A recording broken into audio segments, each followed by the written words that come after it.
नमस्कार।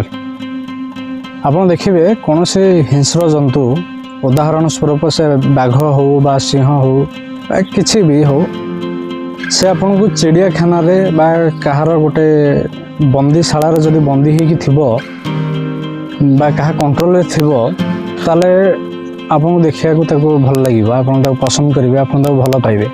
किंतु सेही बाघ सिंह को जदि आपन कोनोसी जंगल रे बा चिड़ियाखाना बाहर देखुछंती बा ताको स्वाधीन भाव में देखुछंती ताले आपन ताको देखिकी डरी जिवे।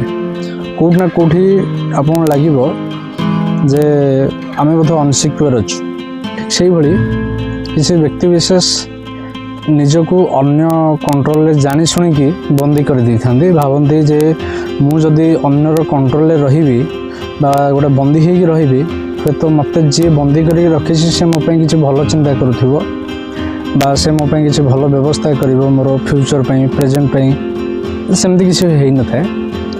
हां आपण सबले स्वाधीनतार जीवन बंचिबा चेष्टा करंतु, स्वाधीन भाव रे बंचिबा चेष्टा करंतु।